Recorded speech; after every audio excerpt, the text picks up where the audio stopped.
Welcome to the Geeks Attic. This is a book review of Star Wars Adventures in Wild Space, The Nest. Star Wars Adventures in Wild Space, Book 2, The Nest, written by Tom Huddleston. Now, for some reason, they don't tell you on the covers or on the spine what book number these are. That can cause problems, I think, for people later on down the road. Start putting numbers on the books that come out in the future, please. Now for a brief summary. In Book 1, the Graf children flee from the planet Thune in their ship, the Whisper Bird. Captain Corda of the Empire came pretty close to capturing the two kids, but to his frustration, they escaped. Now, over the ship's comm unit, a signal piques their interest. It's a call to revolt against the Empire.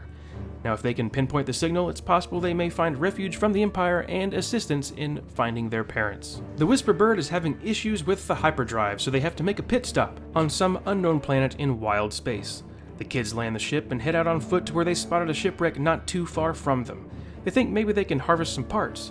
So they leave together, not wanting to split up after the recent run-in with danger as they did on Thune. Still, the kids run into trouble. Mercenaries already had dibs on the wrecked ship. Now the children are being held captive by this group. Now chaos unfolds involving more than just mercenaries. There are nasty creatures lurking all over this planet. Characters. Now usually I like to pick 2, sometimes 3 and talk about them, but because this book is under 200 pages, I'm just picking 1. The most interesting character in Book 2, and her name is Gozetta. She is the leader of these mercenaries that captured the kids. She's also a big game hunter. She's very cocky, and she's continuously misjudged.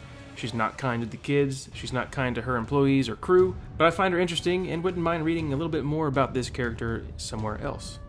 Now for my overall thoughts and review. I actually like this book a little bit better than the previous. We get a nice break from the Empire to enjoy a new terror. The character traits of the children remain the same, so there's no complaints there. However, there's one small thing that I noticed. A description of a creature changes only paragraphs apart, so the petty, silly question is, which is canon? The red eyes or the black eyes? I'm only joking about the canon thing, but I like this story. It's a continuation of the previous with a break from the Empire. We still get that feeling that they aren't too far behind. Lena and Milo are still in trouble, and we're still rooting for them to find their parents. Now, there are some really tacky parts, like every line of dialogue from the Graf's droid CR-8R, or Crater. Maybe I'm just too crucial of droids in most of the Star Wars books, but does that make me a droidist? Maybe? Who cares?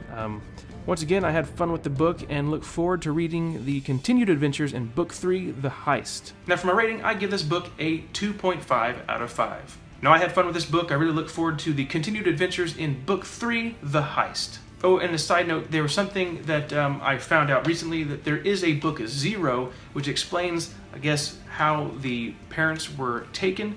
It's called The Escape. Now this was a World Book Day special. It is not printed wide release, so you can't find it in the US. You can find it digitally on Amazon, but I found this on Amazon for $7, free shipping, so you might want to go check that out while it's still up there. The covers are drastically different than what we get here, so I will review this one probably next, before I get to Book 3. I don't know, maybe I'll wait till all the books are done, then go back and see how it all started. That might be stupid. It's a lot smaller size too. That is for this video. Hit the thumbs up, subscribe if you haven't already so you'll be notified when I post more videos. Check out thegeeksaddict.com and on all social media at thegeeksaddict. Have a good one.